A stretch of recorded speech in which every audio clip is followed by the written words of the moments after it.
मैं इस पर ज्यादा वक्त नहीं बर्बाद करूंगा।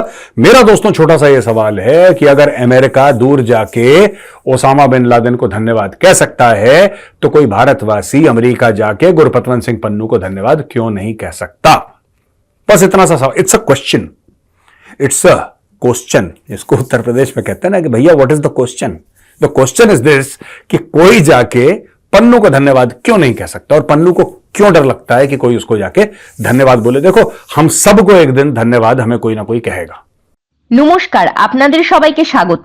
ভারত রাশিয়া ইউক্রেনের যুদ্ধ থেকে বড় শিক্ষা নিয়েছে, আর এই কারণে ভারত 2.30 লাখ কোটি টাকা খরচ করেছে, আর সেটা স্বদেশী ক্ষেত্রে। এই বিষয়ে ভারতীয় মেজর গৌরব আরিয়া কি বলছেন শুনুন। दोस्तों, इसके अलावा बड़ी तगड़ी तगड़ी खबर है। 2.3 लाख करोड़ का 2.3 लाख करोड़ की शॉपिंग हुई है डिफेंस के मामले में। आप समझ लीजिए, बहुत ये this is a huge thing which has happened.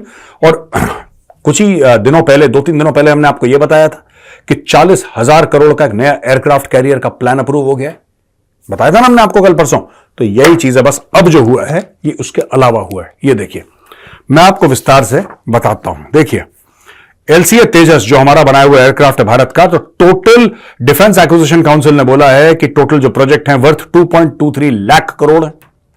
2.23 lakh crore, जिसमें से initial approval for procurement of 97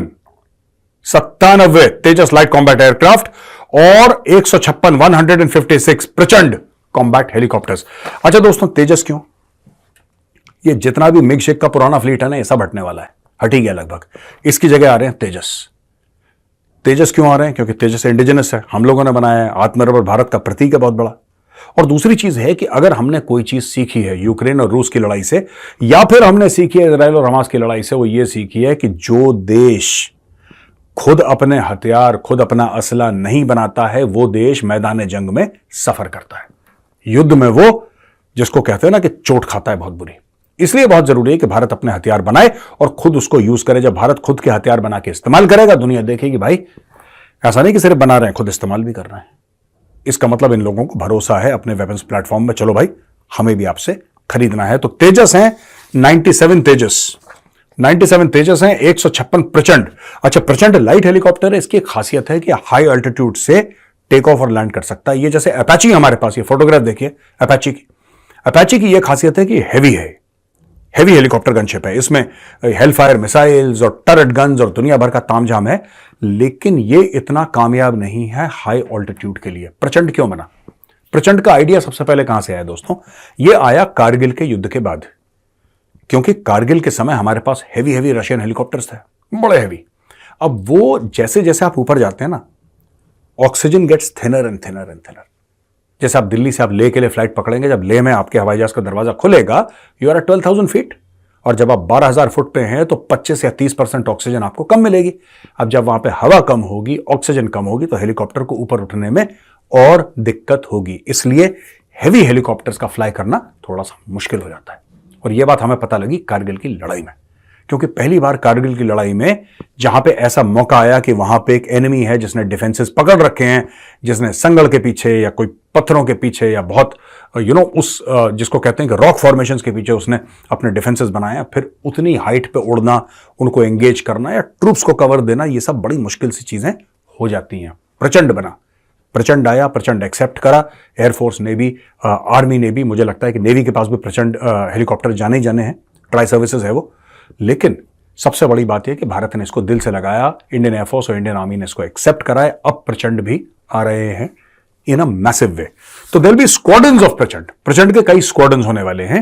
ये देखिए साहब, इसके अलावा procurement of medium range anti ship missiles, ठीक है जी, medium range anti ship missile, इसकी बात भी हो गई है। इसके अलावा अपग्रेडिंग 84 सुखोई 30 फाइटर एयरक्राफ्ट, ये सब, ये 2.25 लाख करोड़ का जो पूरा गेम है ना दोस्तों, 2.25 लाख करोड़ का जो पूरा ये खरीदारी है, ये क्या हो रही है? इसमें देखिए, मैं फिर से आपको बताता हूं, 97 तेजस एयरक्राफ्ट हैं, 156 प्रचंड हैं, इसके अलावा medium range anti ship missile हैं, 84 सुखोई 30 जो ऑलरेडी हमारे पास, इसको हमने अपग्रेड करना है। अच्छा, इसमें यह बताया गया है कि 98% यानी कि 98% ये जो खर्चा है ये भारत में ही होगा।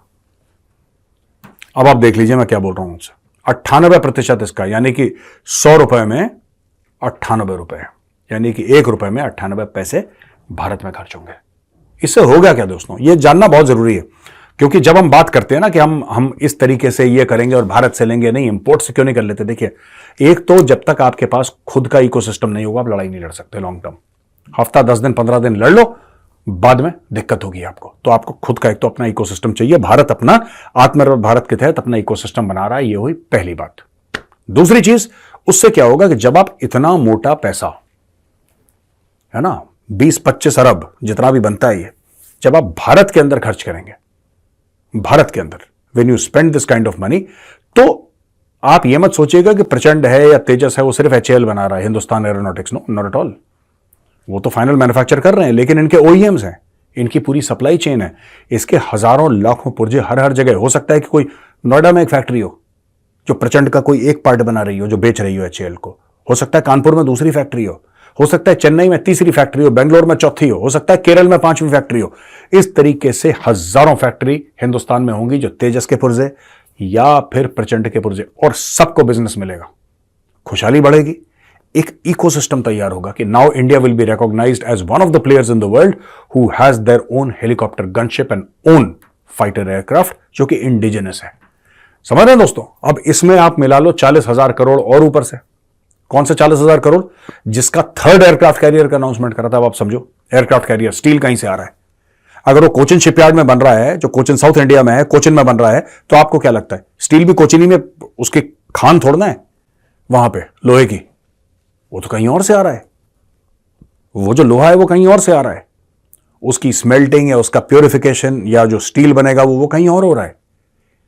फिर उसके बाद उसके जो पुर्जे हैं, कई इसमें इलेक्ट्रॉनिक पार्ट हैं, सॉफ्टवेयर है, हार्डवेयर है, दुनिया भर का, ये तो पूरे हिंदुस्तान भर में फैला हुआ है। तो आप समझ लीजिए कि इतना पैसा जब सरकार डालेगी वापस अपनी इंडस्ट्री में, तो डिफेंस प्रोडक्शन किस लेवल पे चला जाएगा। एक जमाने में सारी चीजें इंपोर्ट होती थी दोस्तों, अब सारी की सारी चीजें भारत में बन रही हैं, और 90% कोशिश करी जा रही है कि भारत में, आपको पता है, नेगेटिव लिस्ट में डाल दिया इंडियन आर्मी ने कई सारी चीजों को। जो एक जमाना था जब कहते थे अच्छा क्या चाहिए, अच्छा इंपोर्ट करो, जाओ जाओ जाओ बाहर से, विदेश से चेक काटो और अंग्रेज से मंगवाओ, बाहर अमेरिका से मंगाओ, जर्मनी से मंगाओ, फलाना।